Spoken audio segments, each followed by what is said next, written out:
கிறிஸ்துவுக்குள் பிரியமானவர்களே, இந்த நாளுக்கான மாலை நேரம் அண்ணா அப்போஸ்தலனாகிய யோவான் எழுதின முதலாம் நிருபம் 3ஆம் அதிகாரம் 23வது வசனம். 1 யோவான் 3:23. 1 John 3:23. நாம் அவருடைய குமாரனாகிய இயேசு கிறிஸ்துவின் நாமத்தின் மேல் விசுவாசமாயிருந்து அவர் நமக்கு கட்டளையிட்டபடி ஒருவரில் ஒருவர் அன்பாய் இருக்க வேண்டும் என்பதே அவருடைய கற்பனையாய் இருக்கிறது.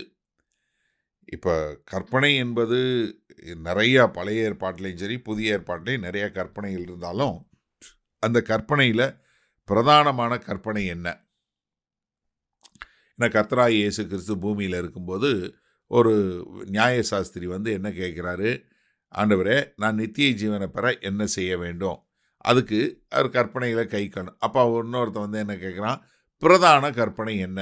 மத்தேயு 22வது அதிகாரத்தில் அவரை சோதிக்கும்படியாக இருக்கிறதுலே எது பிரதான கற்பனை என்று கேட்டான். அதுக்கு 37வது வசனம் மத்தேயு 22:37 ஆண்டவர் பதில் கொடுக்கும்போது இயேசு அவனை நோக்கி, உன் தேவனாகிய கர்த்தரிடத்தில் உன் முழு இருதயத்தோடும் உன் முழு ஆத்மாவோடும் உன் முழு மனதோடும் அன்பு கூறுவாயாக. இது முதலாம் பிரதான கற்பனை. இதற்கு ஒப்பாயிருக்கிற இரண்டாம் கற்பனை என்னவென்றால், உன்னிடத்தில் நீ அன்பு கூறுவது போல பிறரிடத்திலும் அன்பு கூறுவாயாக என்பதே. இவ்விரண்டு கற்பனைகளிலும் நியாயப்பிரமாணம் முழுமையும் தீர்க்க தரிசனங்களும் அடங்கியிருக்கிறது என்றார். என்ன?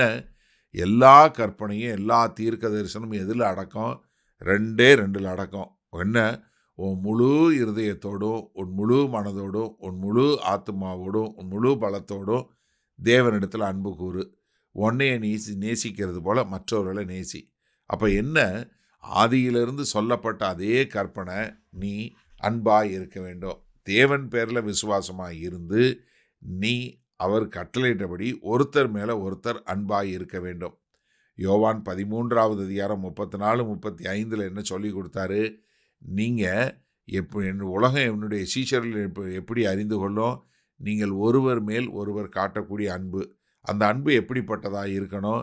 நான் உங்கள் மேலே அன்பு கூர்ந்தது போல் நீங்கள் ஒவ்வொருத்தர் மேலே அன்பு கூறக்கூடியதா. அப்போ திரும்ப திரும்ப அவர் நமக்கு சொல்லி கொடுத்த கற்பனை என்ன? கர்த்தராகிய இயேசு கிறிஸ்து சொல்லி கொடுத்த கற்பனை என்ன? நீ என்னுடைய வார்த்தையை கைக்கொள்ளு, என் மேலே அன்பு கூறு. அப்போ தேவன் பேரில் அன்பு கூர்ந்து அவருடைய கற்பனைகளை கை கொள்ளக்கூடியது. அதாவது இன்றைக்கு தேவனுடைய கற்பனைகளை கை கொள்ளுவது, ஒரு சிலர் பயத்தில் கற்பனைகளை கை கொள்ளக்கூடியவங்க இருக்கிறாங்க. அப்படி இல்லை. ஏன்னா கிறிஸ்தவம் மிகவும் வித்தியாசப்பட்டது. எனக்கு அருமையான நன்றாக தெரிந்து கொள்ளுங்க. ஏன்னா அன்றைக்கு அநேக மதங்கள் உங்களுக்கு நல்லது நடக்கணும்னா இதை செய்ய, இல்லைன்னா உனக்கு கெட்டது நடக்கும் அப்படின்னு சொல்லி பயமுறுத்தி செய்யக்கூடிய காரியம் இல்லை. கிறிஸ்தவம் தனித்து நிற்பது எதில் தெரியுமா? நீ தேவன் பேரில் அன்பு கூறி அவருடைய கற்பனைகளை கை கொள்ளு. அப்படி செய்யும்போது தான் நீ அவர் மேலே விசுவாசமாக இருக்கிற என்று காட்டக்கூடியதாக. சரி, இந்த நாளில் இந்த வசனத்தை நம்ம எப்படி எடுத்துக்கொள்வது? அதாவது கர்த்தராகிய இயேசு கிறிஸ்து கொடுத்த ஒரே கற்பனை என்ன? நீ அவர் மேலே அன்பு கூர்ந்து ஒருத்தர் மேலே ஒருத்தர் அன்பு கூறுங்க. இப்போ நீங்கள் சிந்திச்சு பாருங்கள். உங்கள் குடும்பத்தில் உள்ள பிரச்சனையாக இருக்கட்டும், இல்லை உங்களுடைய சபையில் உள்ள பிரச்சனையாக இருக்கட்டும், இல்லை வேறு உங்கள் ஐக்கியத்தில் உள்ள பிரச்சனையாக இருக்கட்டும், இது எல்லாத்துலேயுமே ஒரு பலவீனம் என்ன தெரியுமா? நம்ம ஒருத்தர் மேலே ஒருத்தர் காட்டக்கூடிய மாய்மாலமான அன்பு. ஒரு உண்மையான அன்பு செலுத்தக்கூடிய மக்களாக கர்த்தராகிய இயேசு கிறிஸ்து சொன்னது போல் நம்ம ஒருத்தர் மேலே ஒருத்தர் உண்மையான அன்பு செலுத்தக்கூடிய மக்களாக இருந்தோன்னா, நம்ம இன்றைக்கு இவ்வளவு பிரச்சனைகள், இவ்வளவு பாகுபாடுகள், இவ்வளவு பிரிவினைகள் நமக்குள்ளே வந்திருக்க வாய்ப்பே கிடையாது. ஆனால் நம்மளால் என்ன பண்ண முடியல? அப்படிப்பட்ட ஒரு அன்பு செலுத்த முடியல. அப்போ எனக்கு அருமையானவர்களே, நீங்கள் சிந்திச்சு பாருங்கள். நீங்கள் எந்த அளவுக்கு கர்த்தராகிய இயேசு கிறிஸ்துவனுடைய கட்டளைக்கு கீழ்ப்படிந்து வாழ்கிறீங்க? ஏன்னா நிறையா நம்ம பார்க்குறோம், அதை செய்யக்கூடாது, இதை செய்யக்கூடாது, அதை பண்ணக்கூடாதுன்னு. ஆனால் ஆண்டவர் என்ன சொன்னார்? எல்லா நியாயப்பிரமாணமும் தீர்க்க தரிசனம் எதில் அடங்கியிருக்கு? நீங்கள் கர்த்தர் அன்பு செலுத்துவதிலையும் ஒருத்தர் மேலே ஒருத்தர் அன்பு செலுத்துறதுலையும்.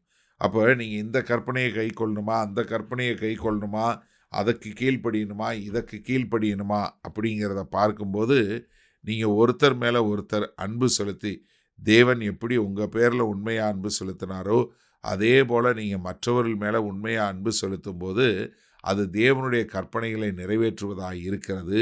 அதனால நீங்கள் என்ன பண்ண முடியும்? தைரியமாக தேவனுடைய கிருபாசன தண்டைக்கு போய் சேர முடியும். அப்போ இந்த நாளில் ஒரு தீர்மானம் எடுங்க. நான் இதுவரை நீங்கள் எப்படி இருந்தீங்கிறதில்ல, இன்றையிலிருந்து ஆண்டவரே, நான் எல்லா கிறிஸ்தவர் என்று சொல்லக்கூடிய எல்லா சகோதர சகோதரிகள் மேலும் ஒரு உண்மையான அன்பு செலுத்தக்கூடியவனாக இருக்க எனக்கு கிருபை பாராட்டுங்கன்னு சொல்லி ஜெபிப்போமா? வல்ல பிதாவே, இதோ என்னோடு சேர்ந்து ஜெபிக்கிற எனக்கு அருமையான சகோதர சகோதரி ஒவ்வொருவரும் ஆண்டவரே, இதோ உம்முடைய கற்பனையாகிய மற்றவர்கள் மேல் அன்பு செலுத்தக்கூடிய அன்பாய் இருக்க வேண்டுமே என்பதே உம்முடைய கற்பனை என்பதை அறிந்து கொண்டோம். அப்படி இருக்க எங்களை முழுமையாய் விட்டு கொடுக்கிறோம். மீட்பெரும் இரட்சகருமாகிய இயேசு கிறிஸ்துவின் மூலம் பிதாவே, ஆமேன். கர்த்தர் உங்களை ஆசீர்வதிப்பாராக. நாம் நாளை காலை தினசரி தியானத்தில் சந்திப்போம். அதுவரை குட் நைட்.